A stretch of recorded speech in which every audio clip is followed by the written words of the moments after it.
복된 주일 2부 예배입니다. 특별히 추수감사주일을 맞으며 하나님께 영광 돌리는 신내 모든 성도들에게 하나님의 크신 은혜와 다함이 없는 사랑이 함께 하시기를 간절히 축복합니다. 특별히 우리 시온성가대의 귀한 찬양 진심으로 감사합니다. 오늘 찬양대에게 한번 박수 한번 드리겠습니다. 고맙습니다. 오늘 추수감사주일을 맞으면서 각 기관과 부서에서 이렇게 아름다운 추수의 열매들을 봉헌하셔서 강단을 장식해 주셔서 진심으로 감사합니다. 이제 이 여기 장식되어진 음식들은 오후 예배가 끝나고 나면 우리 교인들과 함께 과일 잔치를 열 겁니다. 그러니까 오후 예배에 참석하셔야 이 과일을 드실 수가 있습니다.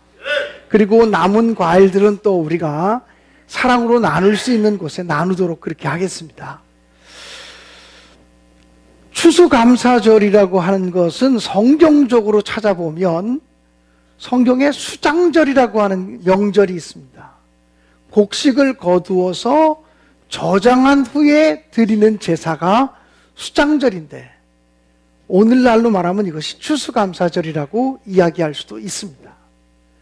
우리나라 사람들이 추수감사절을 지키게 된 것은 역사적으로 보면 미국 교회로부터 영향을 받았기 때문에 미국 사람들이 추수감사절을 지키는 것으로부터 유래가 되었습니다.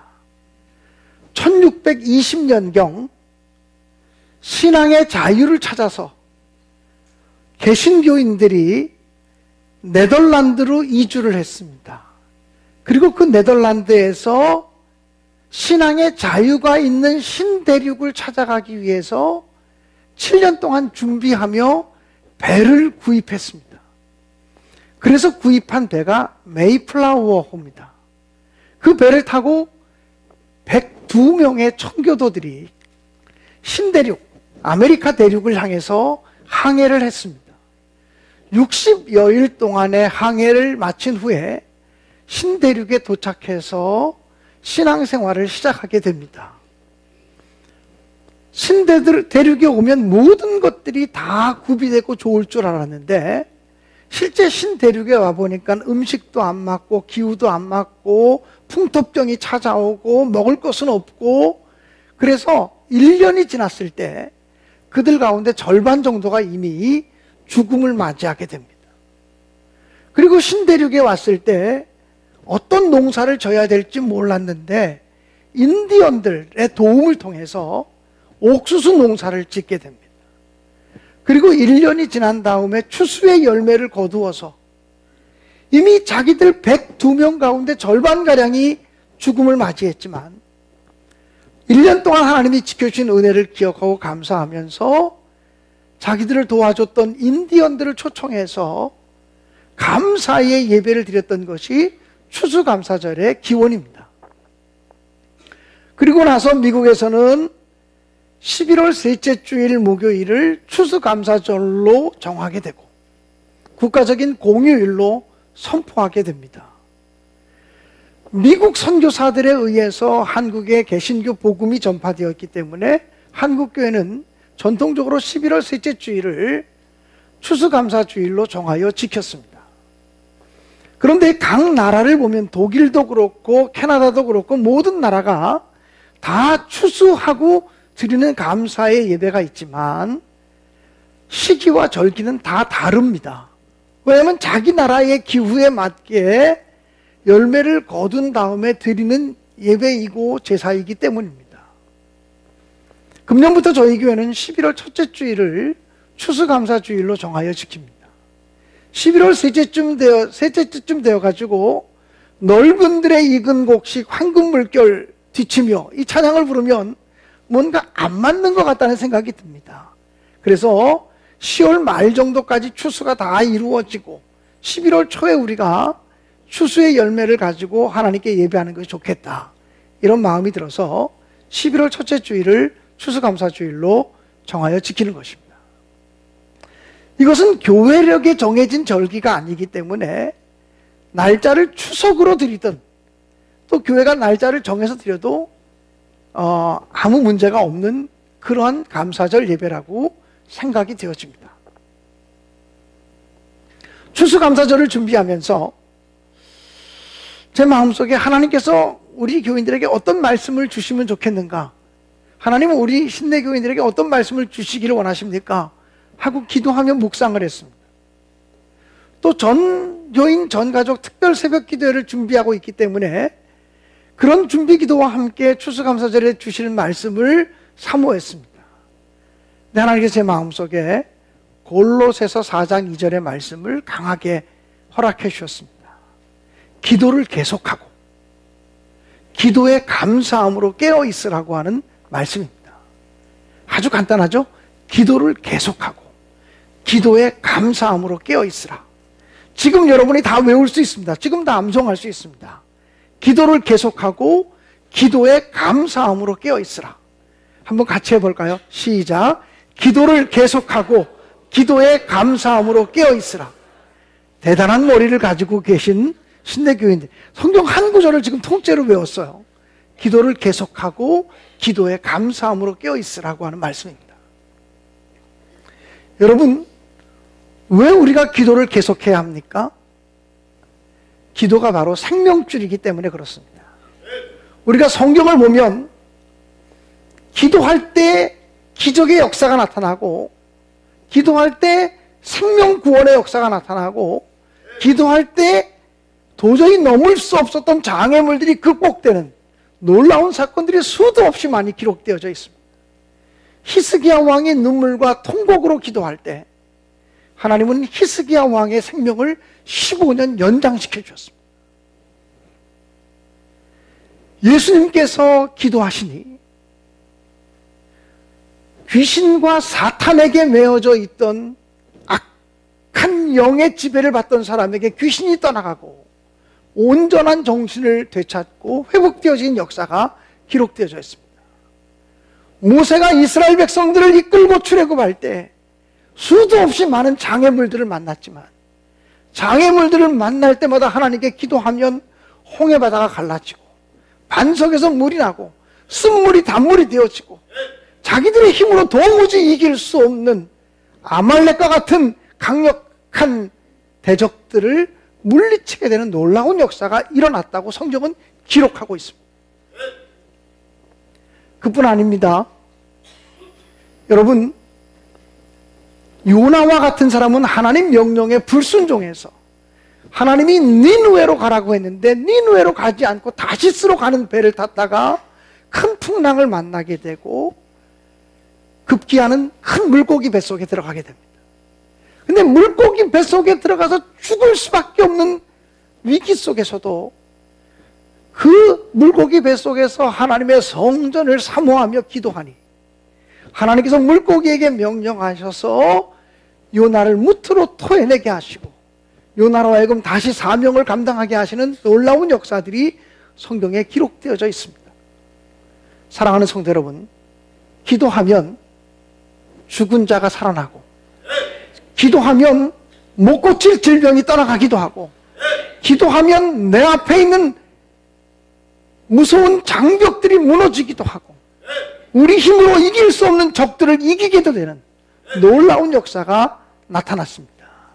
기도하면 사탄이 떠나가고 기도하면 악령이 물러가고 기도하면 옥에 갇혔을지라도 온문이 열려지고 온몸이 쇠사슬에 매었을지라도 그 착고가 풀어지는 역사가 일어났다고 사도행전은 증언하고 있는 것입니다. 사랑하는 성도 여러분, 기도하면 또한 영혼 구원의 역사가 나타납니다. 기도할 때 죄사함을 얻고 기도할 때 하나님의 은혜가 깨달아지고 기도할 때 성령 충만함을 분명히 믿습니다. 그렇기 때문에 기도가 생명줄이다 이렇게 말하는 것입니다. 그런데 왜 우리는 기도하지 못할까요? 왜 계속해서 기도하지 못할까요? 기도가 생명줄이라는 사실을 알면서도 성경에 기도할 때마다 놀라운 역사가 일어나는 것을 알면서도 우리는 왜 기도하지 못할까요? 바빠서일까요? 피곤해서일까요? 많은 사람들은 바빠서 기도할 수 없다고 말합니다. 피곤해서 기도할 수 없다고 말합니다. 여러분, 그러나 잘 알아야 됩니다. 바빠서 기도하지 못하는 것이 아니고 피곤해서 기도하지 못하는 것이 아니고 우리의 마음의 중심이 하나님께로 온전히 향하고 있지 못하기 때문에 기도하지 못하는 것입니다. 입은 삐뚤어져도 말은 똑바로 해야 합니다. 왜 기도하지 못하냐면 사실은 우리가 생명줄을 부여잡지 못하도록 사탄이 방해하고 있기 때문에 기도 못하는 것입니다. 우리가 기도의 줄을 붙잡으면 우리에게 생명줄이 열리기 때문에 사탄은 어떻게 해서든지 우리가 그 생명줄을 붙잡지 못하도록 방해하고 있다는 거예요. 그러니까 기도라는 것 자체가 영적 전쟁인 것입니다. 기도하면 영적 전쟁에서 승리하는 것이고 기도하지 못하면 영적 전쟁에서 지는 것인데 그것을 우리가 깨닫지 못하고 있다는 것이 가장 큰 문제인 것입니다. 사랑하는 성도 여러분, 오늘 성경은 거기서 멈춰지지 않습니다. 기도를 계속하고 기도에 감사함으로 깨어있으라 이렇게 말합니다. 여러분, 기도해도 감사하지 않으면 깨어있는 기도가 아니라는 것입니다. 기도는 많이 하는데 감사가 없으면 그것은 잠들어 있는 사람의 기도라는 거죠. 여러분, 잠들어 있는 사람도 때를 따라 말합니다. 잠들어 있는 사람이 말하는 것을 뭐라고 말합니까? 잠꼬대라고 말합니다. 우리 집 딸내미가 잠꼬대를 참 잘합니다. 가끔 가다 보면은 진짜 뭐 친구하고 얘기하는 것처럼 막 얘기를 해서 얘 뭐하나? 그러고 가보면 잠꼬대하고 있습니다. 여러분, 잠꼬대로 하는 말이 신빙성이 있습니까? 그렇지 않습니다. 여러분, 우리가 기도함으로 깨어있지 못하면 우리의 기도는 잠꼬대와 같은 기도가 되기 때문에 능력이 나타나지 않습니다. 사탄이 우리들로 하여금 기도하지 못하게 하고 사탄이 우리가 기도해도 우리의 기도가 감사에까지 이르지 못하도록 방해한다고 하는 사실을 우리는 알아야 합니다. 제가 이 설교를 준비하면서 내 마음속에 와지는 가장 강력한 은혜 가운데, 확신 가운데 확신은 기도가 생명줄이구나. 그리고 감사가 축복의 줄이로구나 하는 사실입니다. 기도는 생명줄이고 감사는 축복의 줄입니다. 감사하면 축복의 문이 열리고 감사하면 하나님의 축복의 통로가 우리에게 임하게 될 줄로 의심 없이 믿습니다. 감사절을 준비하면서 여러분에게 여러 번 말씀을 나눴지만 다시 한번 말씀을 나누고 싶다 하는 것들이 두 가지 이야기가 생각이 났습니다. 첫 번째는 지금부터 한 15년 전쯤에 제가 서울 은평구에 있는 어느 교회에 부흥회를 갔을 때의 이야기입니다. 그 교회 담임 목사님이 저에게 부흥 강사에게 가장 좋은 숙소를 제공해 줘야 한다 그러면서 당시에 스위스 그랜드 호텔, 지금은 힐튼 호텔이죠.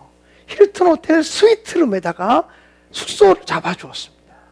제 돈으로는 도저히 그런 방에 잘 수 없는 아주 비싼 방, 한 3, 40만 원짜리 하루에 되는 그런 방에 강사 숙소를 마련해주고 강사님이 여기서 편히 쉬시면서 시간마다 오셔서 말씀을 증거해달라고 이야기했습니다. 그리고 자기 교인들 중에서 그 당시에 15년 전쯤에 가장 좋은 차를 가지고 있는 교인을 통해서 저를 픽업하도록 했습니다. 새벽에 교회 가서 설교하고 데려다주고 오전 10시 반에 또 설교하고 데려다주고 저녁 집회 때 설교하고 데려다주고 이런 픽업하는 일을 했습니다. 그런데 그분은 장로님 부인이었고 여자 집사님이었습니다. 그런데 그 집사님을 만날 때부터 저는 굉장히 놀랐습니다. 왜냐하면 얼굴에 핏기가 하나도 없고 얼굴에 정말 친절하다, 상냥하다 이런 느낌이 전혀 들지 않는, 어떻게 이렇게 까칠하고 어떻게 이렇게 정말 상냥하지 않은 사람을 강사에 픽업하는 사람으로 붙였을까? 저는 부흥회 하면서 시험 들 뻔했습니다. 부흥회를 마치고 숙소까지 가려면 길이 막히면 20분도 걸리고요. 그렇지 않으면 15분 정도 걸려야 갈 수가 있는데 15분 동안 가는 동안 한마디도 안 합니다. 제가 무슨 말을 해도 네, 아니요로 대답하고 끝입니다. 그러니까 대화가 이어지지가 않아요. 보통 아무리 강사가 설교를 못해도 픽업하는 사람은 립 서비스를 잘합니다. 강사님 말씀에 은혜 받았습니다. 그러면 진짜인 줄 알고 신나서 더 잘하죠. 근데 그분은 그런 말씀도 안 합니다. 숙소에 도착하면 강사님 안녕히 주무십시오. 내일 또 모시러 오겠습니다. 이러든지 이런 얘기합니다. 근데 그분은 나오지도 않고 자기 자리에 운전석에 딱 앉아서 고개를 끄덕 이렇게 하고 인사하고 소리 한마디 없이 이러고 인사하고 갑니다. 저는 제가 부흥회를 참 많이 인도해 봤지만 그렇게 매너 없는 사람을 본 적이 없었습니다. 그런데 둘째 날인가요? 집회를 마치고 이제 저녁 집회를 마치고 와야 되는데 차 있는 곳에 와보니까 그 집사님이 아니고 그 집사님 남편 되는 장로님이 그날은 운전석에 앉아서 목사님 오늘은 제가 픽업해 드리겠습니다. 그리고 그 장로님이 직접 픽업을 하셨습니다. 그 장로님은 큰 사업을 하시는 분이었고 숙소까지 가면서 얼마나 많이 친절하고 상냥하게 말씀을 건네주시고 말씀에 은혜 받았다고 립 서비스를 하시는지 그냥 제가 신이 났습니다. 그래서 속으로 내일 새벽에도 저분이 픽업을 나와주면 정말 감사하겠다. 이렇게 속으로 기도를 했습니다.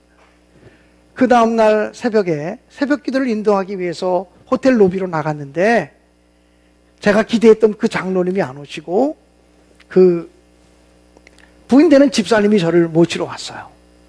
그래서 제가 굉장히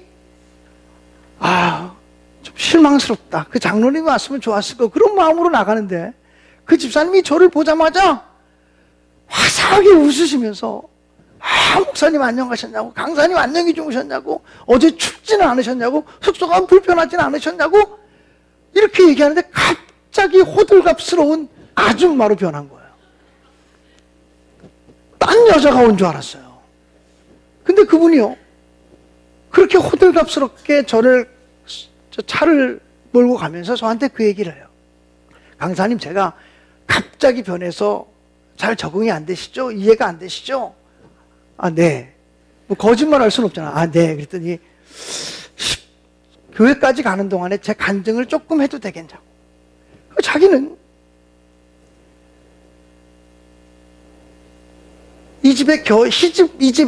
이 가문에 결혼해서 들어왔을 때 시아버지 시어머니 일찍 돌아가셨고 어린 시동생이 하나 있었는데 이 시동생이 초등학교도 가기 전이었다는 거예요. 그래서 시동생이지만 마치 엄마처럼 그 시동생을 돌봤다는 거예요. 초등학교 갈 때 그 당시 옛날에 다 이렇게 손수건으로 이름표하고 가잖아요. 손수건 여기 다 메고 가잖아요.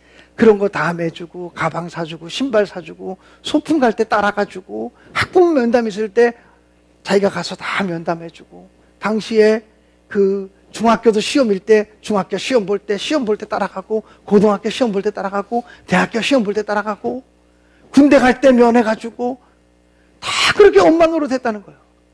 시동생도 얼마나 자기를 잘 따르는지 그 시동생과 그렇게 관계가 좋을 수가 없었고 시동생도 교회는 다른 교회를 다니지만 신앙생활을 그렇게 잘할 수가 없었다. 그래서 너무 시동생 자랑을 하며 살았는데 언젠가부턴가 자기 남편이 운영하는 회사에 돈이 새고 있는 것 같은 낌새를 차렸다는 거예요. 그래서 은밀하게 내사에 들어갔는데 장부를 검사하고 하는 내사를 했는데 10수년 동안 1년에 1억 이상씩의 자금이 새고 있었다는 거예요. 누군가 찾아봤더니 바로 시동생이더라고요. 그래서 형이니까, 형수니까 시동생 부르고 동생 불러서 야 이놈아 네가 이럴 수 있느냐고 야단을 쳤는데 이럴 때 적반하장이라고 그러죠. 오히려 목을 꼿꼿이 세우면서 내가 형님 사업을 위해서 얼마나 내가 수고했는데 이런 것도 못해 먹냐고. 나한테 왜 이러냐고. 오히려 그러더라는 거죠. 근데 이상하게 그 순간 그렇게 좋아했던 시동생이 미워질 수밖에 없고 사람에 대한 실망과 상처가 오기 시작하니까 밥맛이 뚝 떨어지더라는 거예요.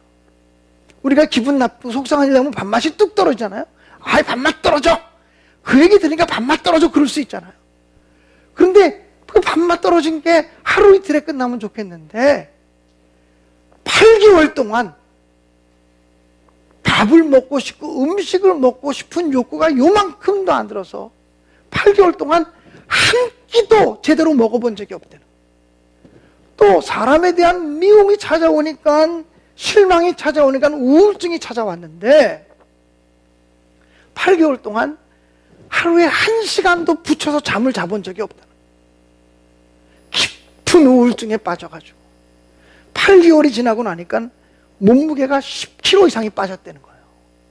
그러니까 얼굴도 푸석푸석해지고 얼굴도 까칠하고 화장을 할 수도 없고 옷도 맞지도 않고 그런 몸이 되었는데, 부흥회를 연다고 하면서 담임 목사가 자기를 부르더니 강사 목사님 픽업을 하라는 거예요.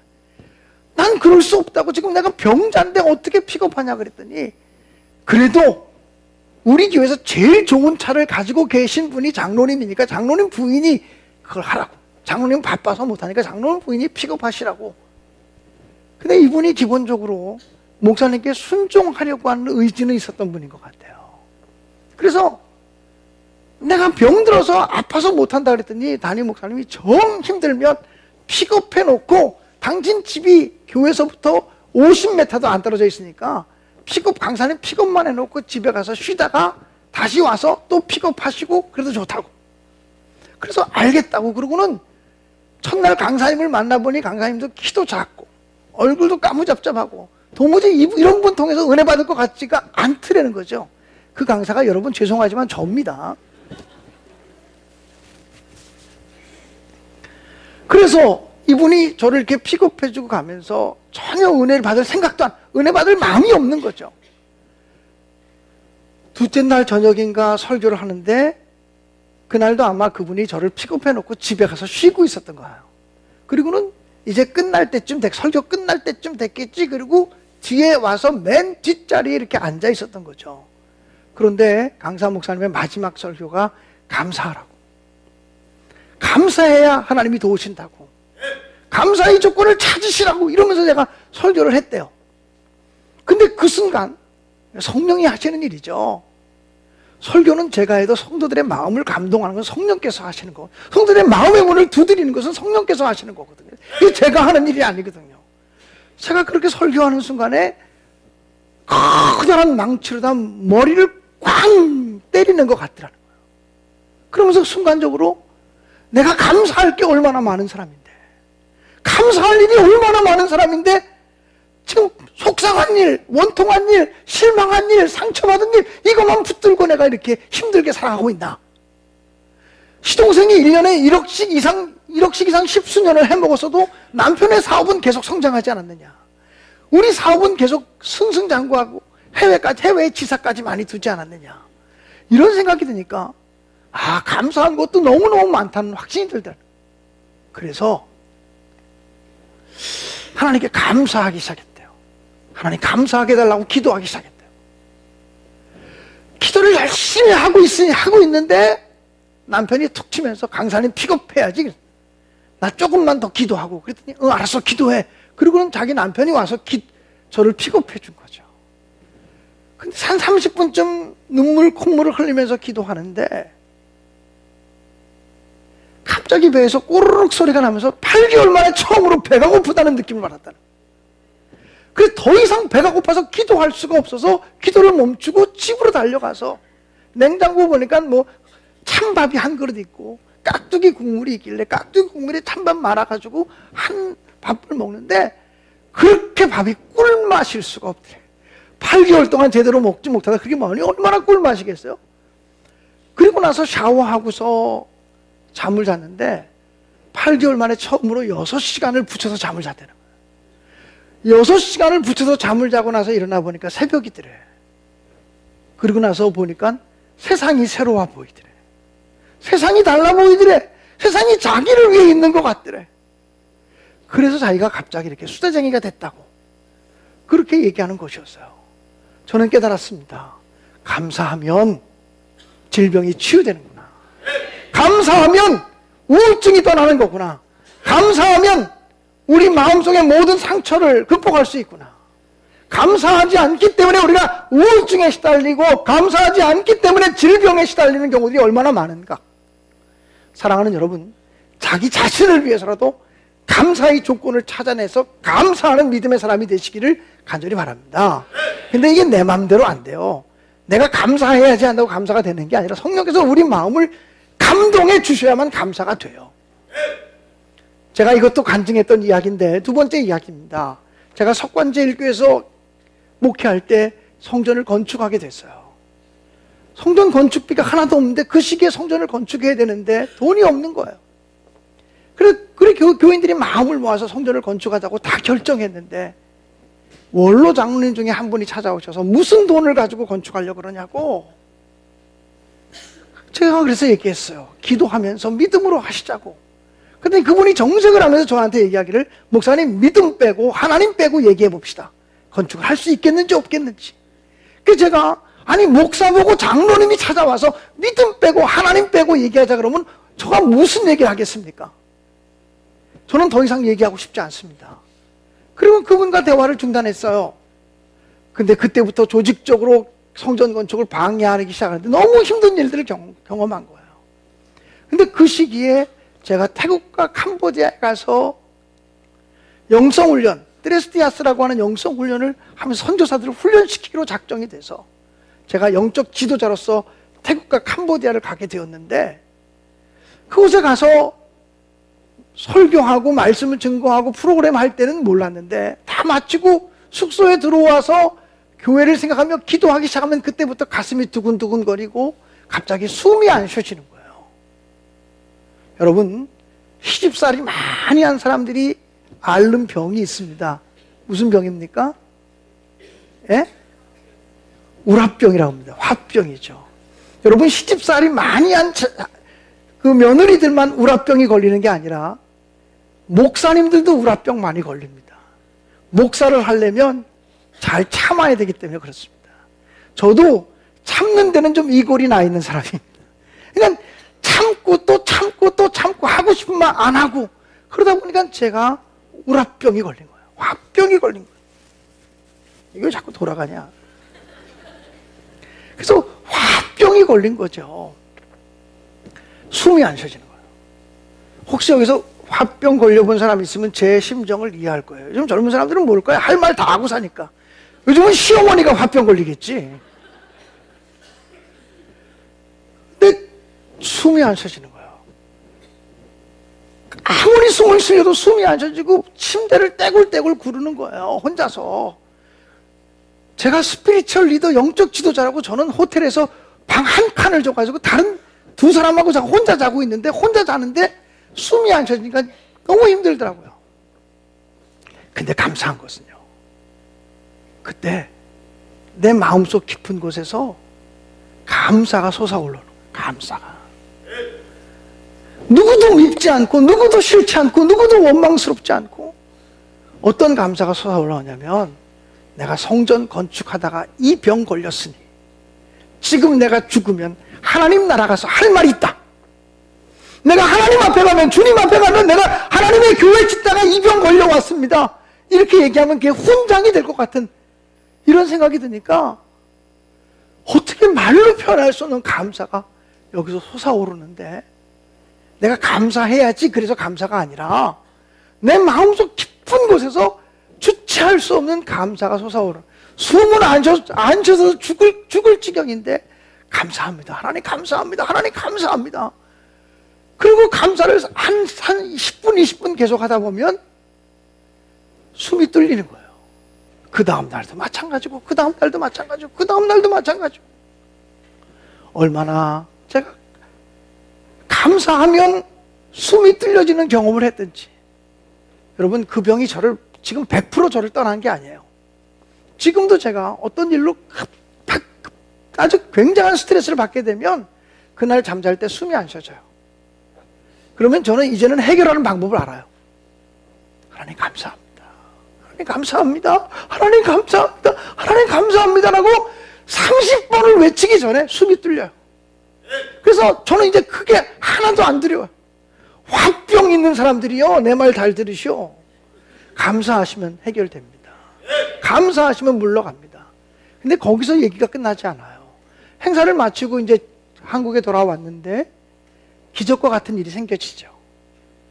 전혀 알지 못하는 사람, 얼굴도 모르고 이름도 모르고 한 번도 본 적이 없는 사람이 어떻게 연결이 돼가지고 그 사람이 석관제일교회가 성전을 건축한다고 하는데 건물 하나를 기증해 주겠습니다.